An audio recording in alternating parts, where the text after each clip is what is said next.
ಸ್ನೇಹಿತರೆ, ಸುಖ ಎಲ್ಲರಿಗೆಲ್ಲೈತವ್ವ.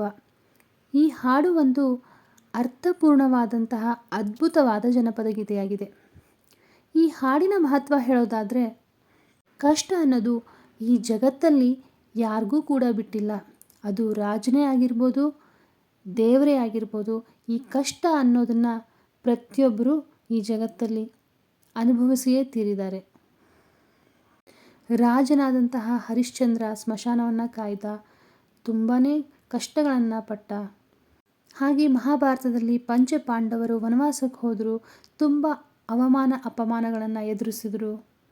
ಅದೇ ರೀತಿ ಕುರುಕ್ಷೇತ್ರವೇ ನಡೆದು ಹೋಯಿತು. ಅದೇ ರೀತಿ ರಾಮ ಸೀತೆಯೂ ಕೂಡ ವನವಾಸಕ್ಕೆ ಹೋದರು.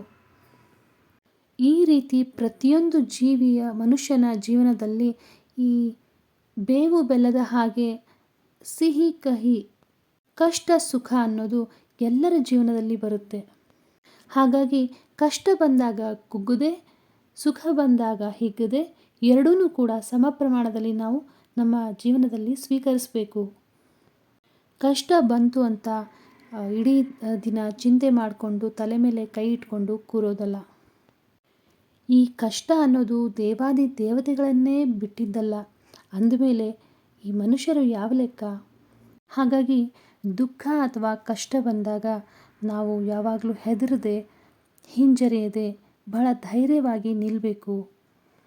ದುಃಖ ನನ್ನ ಜೀವನದಲ್ಲಿ ಬಂದರೆ ಬರಲಿ ದೇವರೇ, ಆದರೆ ಆ ದುಃಖನ ಕಷ್ಟನ ಎದುರಿಸಿ ನಿಲ್ಲುವಂಥ ಶಕ್ತಿನ ನನಗೆ ಕೊಡು ದೇವರೇ ಅಂತ ದೇವರಲ್ಲಿ ಪ್ರಾರ್ಥಿಸಬೇಕು. ಯಾಕಂದರೆ ಮನುಷ್ಯನಿಗೆ ಕಷ್ಟನೇ ಕೊನೆಯಲ್ಲ, ಸುಖದ ದಿನಗಳು ಮುಂದೆ ಬಂದೇ ಬರುತ್ತೆ ಅನ್ನೋದನ್ನು ಮನುಷ್ಯ ಖಂಡಿತವಾಗಿಯೂ ಮರಿಬಾರ್ದು ಅನ್ನೋದು ಇದರ ಅರ್ಥ. ಸುಖ ಎಲ್ಲರಿಗೆಲ್ಲೈತವ್ವ,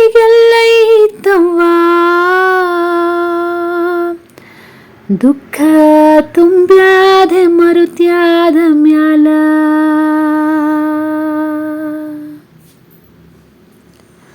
ಸುಖ ಎಲ್ಲರಿಗೆಲ್ಲೈತವ್ವ,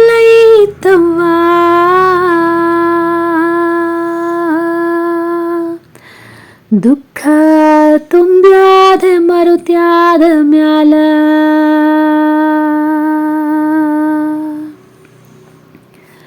ತಾ ಮಾಡಿದ ಪಾಪ ತಾ ಕಳೆಯಬೇಕ,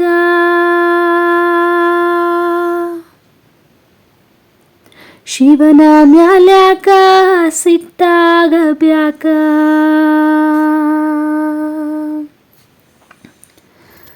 ಸುಖ ಎಲ್ಲರಿಗೆಲ್ಲೈತವ್ವ,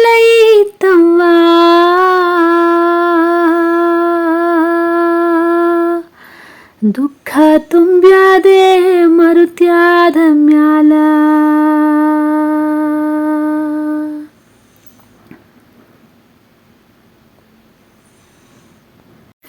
ಸತ್ಯವಂತನಾದ ಹರಿಶ್ಚಂದ್ರ ರಾಜ,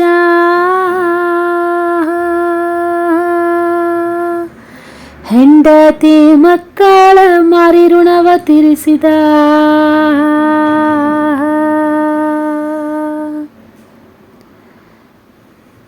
ಹೊಲೆಯಾಗೆ ಹಾಳಾಗಿ ಸುಡುಗಾಡ ಕಾಯ್ದ,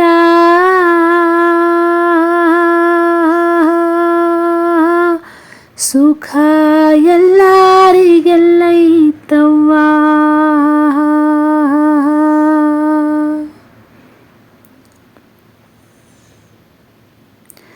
ತಂದೆ ಮಾತಿಗಾಗಿ ಶ್ರೀರಾಮಚಂದ್ರ,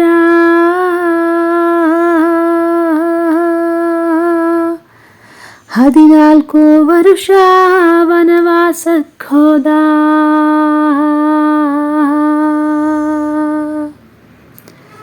ಸೀತೆಯ ಕಳಕೊಂಡು ಬಲು ಕಷ್ಟಪಟ್ಟ,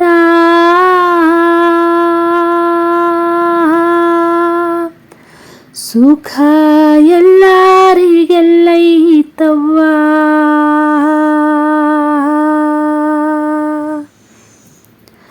ಸುಖ ಎಲ್ಲರಿಗೆಲ್ಲೈತವ್ವ.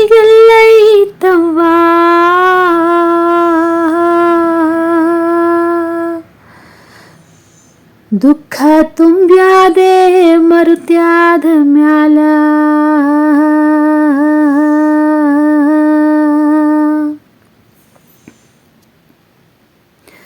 ಕೌರವರ ಮೋಸಾದಿ ಪಂಚ ಪಾಂಡವರು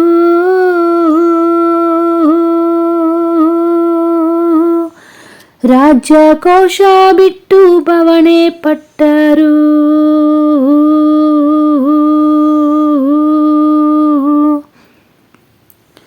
ಅಪಮಾನಗಳನ್ನೆಲ್ಲ ಸಹಿಸಿಕೊಂಡರು.